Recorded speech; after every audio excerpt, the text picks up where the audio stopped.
maisha ya watu, viwe vimeshikilia maisha yako, viwe vimeshikilia maisha ya ndugu zako.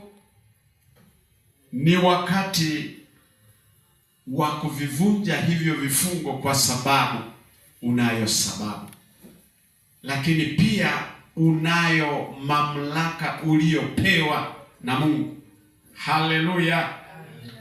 Na tutasoma kitabu cha Isaya sura ya 58 na mstari wa 6.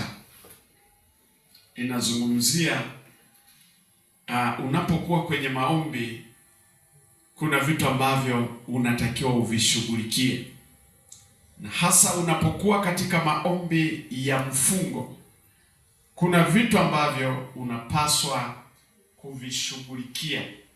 Haleluya, haleluya. Isaya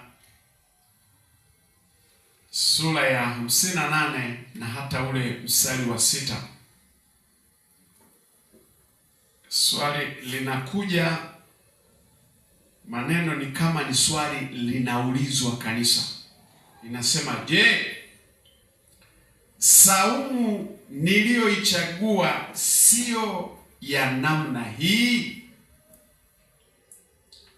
Kufungua vifungo vya uovu na kuzilegeza kamba za nila, kuacha huru walioonewa, na kwamba mvunje kila nira.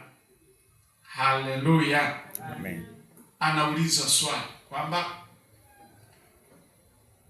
je, saumu niliyoichagua siyo ya namna hii?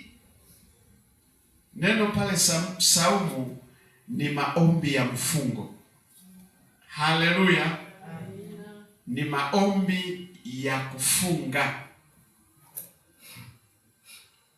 Sasa anatoa maelekezo kwamba unapochukua maombi, unapoingia katika maombi ya namna hii ya kufunga, si maombi tu ya kusema Baba naomba unipe, Baba naomba unifanyie. Ametoa vigezo, anasema, je, saumu, mfungo, maombi ya mfungo niliyoyachagua, ambayo mimi Mungu ninayakubali, si ya namna hii? Haleluya, si ya njia hii? Anasema maombi ya mfungo